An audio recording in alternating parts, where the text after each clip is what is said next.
J'ai l'impression de m'éloigner de moi-même. Qu'est-ce que c'est, vraiment, être la meilleure version de nous-mêmes?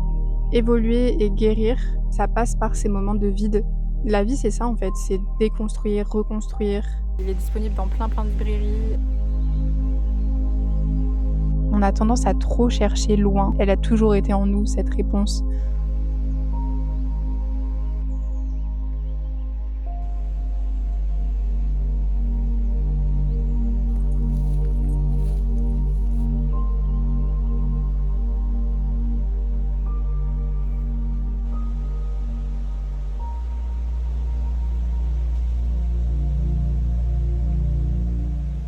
Coucou, j'espère que vous allez bien. Cette petite vidéo, c'est totalement différente de ce que je fais, jusqu'à maintenant. Oh là, ça y est, j'ai le soleil qui vient sur moi. Il va me rendre toute blanche, mais je suis contente de te voir. Merci de faire cette apparition. Le soleil qui vient pour vous, c'est trop bien. J'espère que le son est bien. Je suis désolée si ça grésille, si ça va pas, je ferai mieux pour les prochaines fois.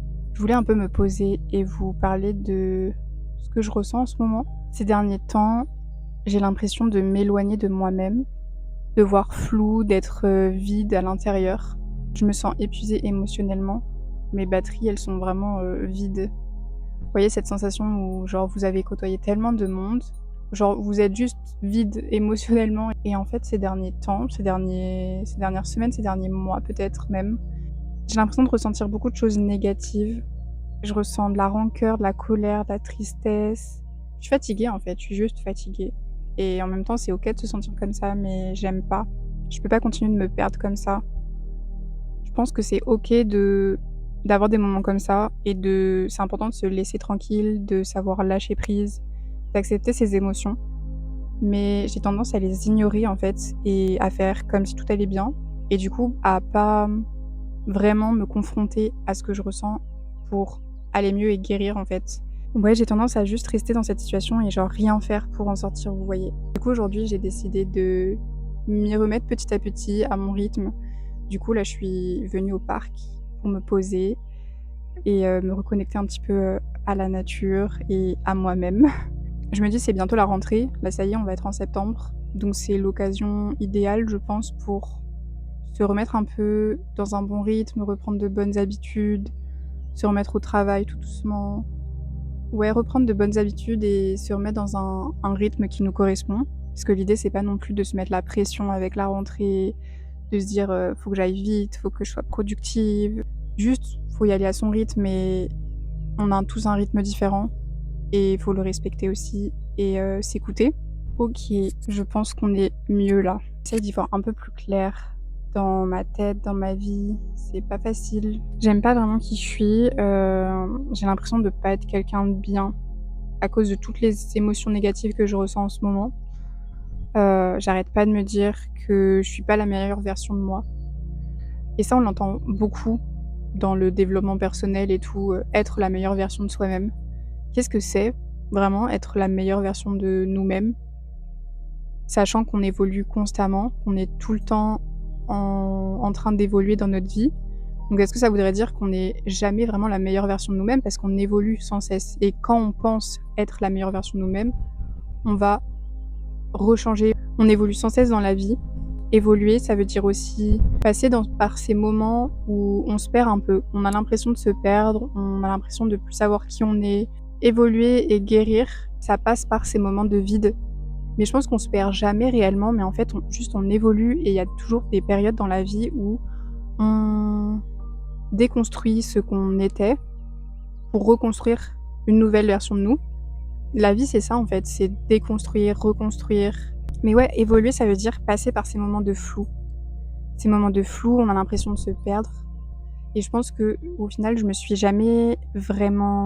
perds jamais vraiment, mais je me reconstruis. C'est ça l'idée et ma mère, elle me l'a dit hier, je crois, ou avant-hier, je sais plus. J'étais super triste et tout et je lui ai dit: «J'ai l'impression de stagner, de pas avancer dans ma vie, de rien faire», alors que c'est faux et elle m'a dit: «Mais tu ne fais pas rien, tu te reconstruis.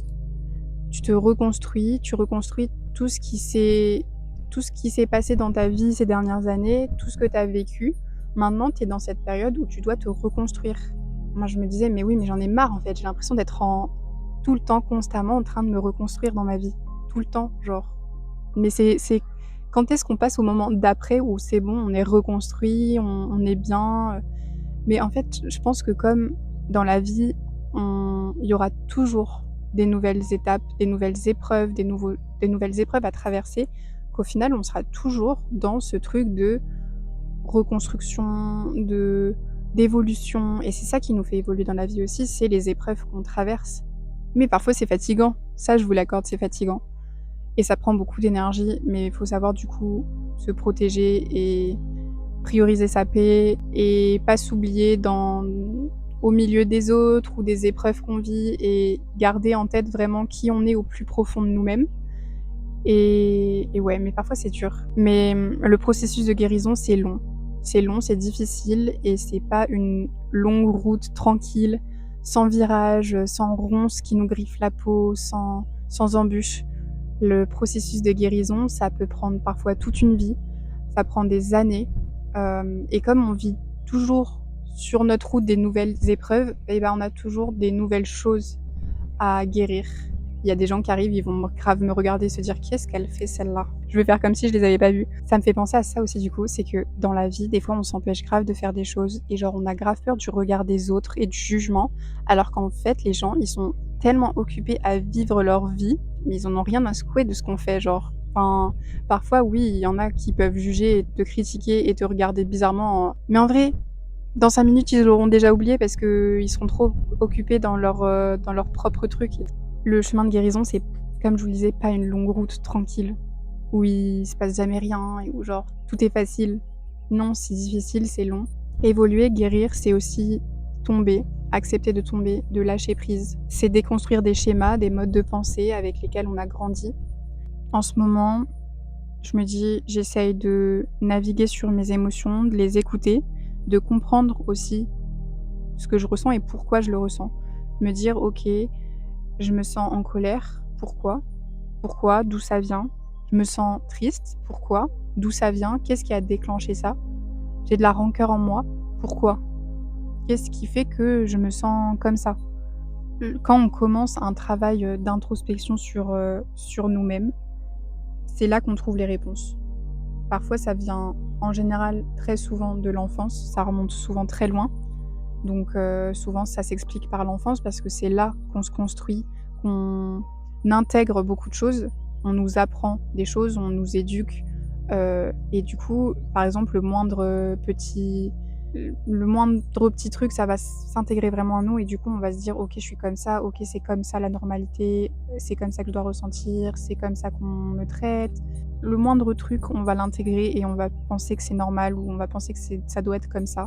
Sauf que c'est pas toujours le cas du coup et que ça crée des séquelles et ça crée vraiment des choses difficiles et on grandit avec ça et on se construit de manière, instable ou avec plein de peurs ou et du coup, ouais, ça remonte parfois très loin. Quand on commence ce travail d'introspection, on comprend ce qu'on ressent et pourquoi et ça remonte parfois très loin et ça s'explique donc par, des choses qu'on nous a appris en grandissant ou par, des modes de pensée ou des actions que les autres ont eues sur nous, enfin bref, voilà. Mais tout ça, ça se déconstruit. Ça se déconstruit, c'est pas, on n'est pas obligé de rester avec tout ça toute notre vie. Ça se déconstruit et c'est parfois des travails de génération en génération, des choses qui se donnent de génération en génération et du coup, ça remonte parfois loin aussi chez nos ancêtres, chez nos grands-mères, arrière-grand-mères, mères, qui n'ont jamais pris le temps de soigner certaines choses et de guérir des traumas, de déconstruire des schémas et des modes de pensée ou de fonctionner et du coup, maintenant, c'est à nous de déconstruire des générations et de déconstruire tellement de choses qui sont douloureuses, mais ça se déconstruit et c'est totalement possible et après l'introspection, je pense qu'on l'a fait tous, un peu à notre manière. C'est pas forcément qu'en allant chez le psy ou en méditant ou je ne sais pas. Moi, par exemple, l'introspection, elle passe beaucoup, par l'écriture où du coup, j'écris et c'est comme ça que je me connecte un peu à moi-même et que je fais sortir beaucoup de choses de moi, et qu'après, une fois les avoir écrits, bah, j'en prends encore plus conscience ou ça me permet de conscientiser des choses, de les écrire. Et aussi par, de la thérapie évidemment, où du coup ça permet de prendre conscience de beaucoup de choses et de les travailler, de pas être seule aussi avec tout ça parce que parfois ça peut être lourd à porter tout seul. Mais après je me dis: «Bah, après cette introspection, après cette prise de conscience, on en fait quoi?» Parce qu'il faut en faire quelque chose.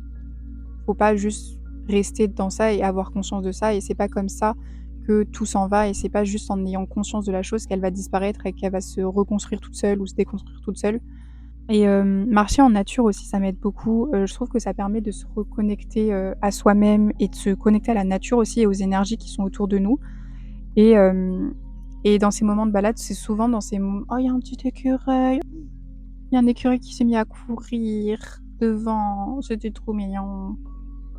Voilà, vous voyez, je venais de dire en plus se reconnecter à la nature et aux énergies tout autour de nous et là je vois un écureuil qui court. Si c'est pas un beau signe ça de d'être connecté, à la nature et de se concentrer sur les petits moments de joie comme ça, c'est trop bien. Donc ouais, tout ça, ça aide beaucoup. Marcher en nature, ça aide beaucoup. Moi, ça m'aide beaucoup. C'est vrai que ça permet de se mettre, dans une petite bulle, de se connecter aux énergies autour de nous, encore une fois et c'est souvent dans ces moments de balade où, j'arrive à m'écouter et à réfléchir, à mettre tout sur pause, mais je trouve que ça calme tout. Ça calme mon esprit, et ça met de l'ordre dans mes pensées et du coup, parfois, c'est dans ces moments-là aussi que je suis un peu en introspection avec moi-même et où je prends conscience, du coup, de choses. Parce qu'il y a des choses qui viennent naturellement, dans ma tête ou je ne sais pas et parfois je trouve mes propres réponses en marchant, genre en me questionnant et parfois, ouais, les réponses, elles viennent à moi toutes seules et de toute façon, je pense que les réponses, hem, il y a l'écureuil qui est en face de moi. C'est trop mignon.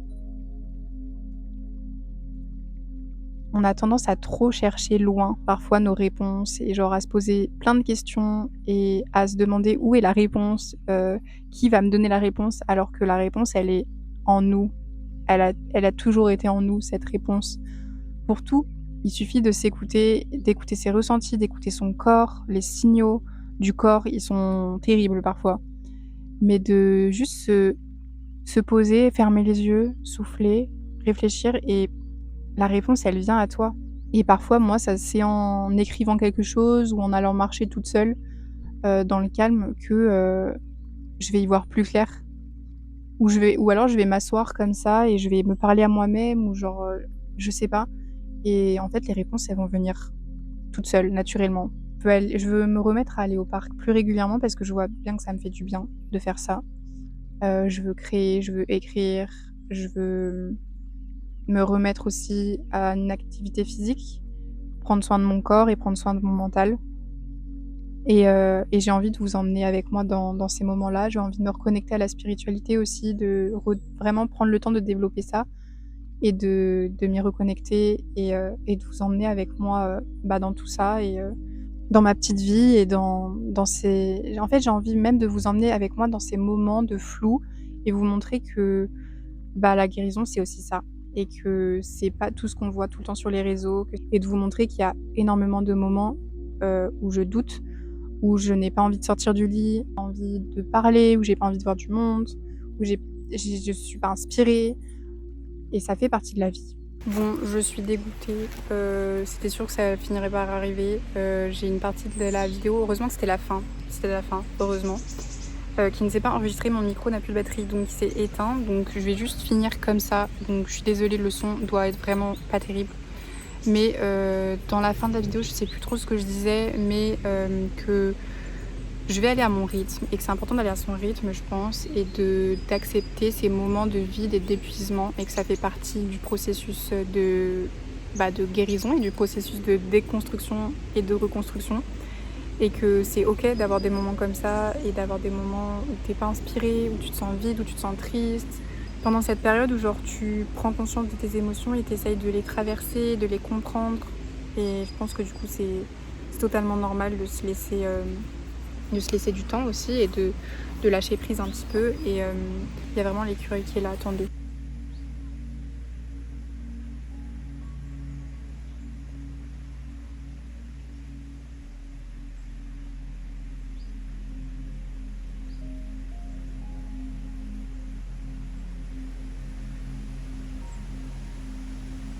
Il était trop mignon, fallait que je vous le montre.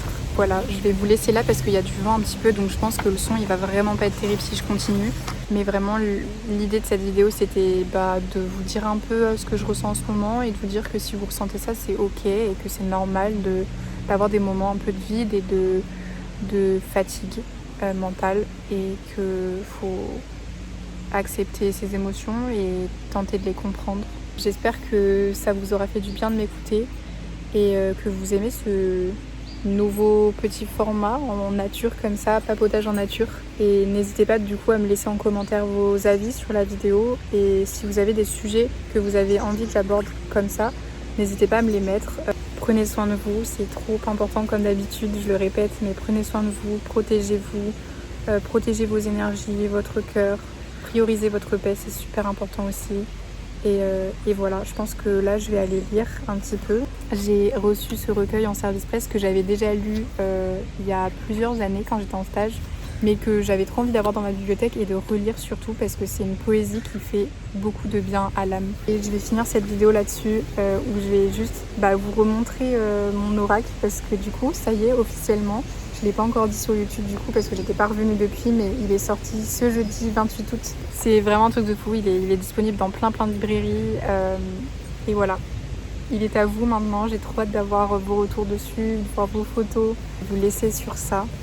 Merci pour votre soutien, merci à tous et bienvenue aussi à toutes les nouvelles personnes qui sont arrivées sur cette chaîne depuis la dernière vidéo.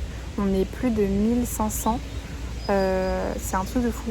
C'est un truc de fou, on est presque 1600, donc merci beaucoup et bienvenue à toutes et à tous. Et merci d'être resté jusqu'au bout, j'ai vraiment parlé beaucoup, mais voilà, prenez soin de vous, priorisez votre paix. À la prochaine fois dans une nouvelle vidéo.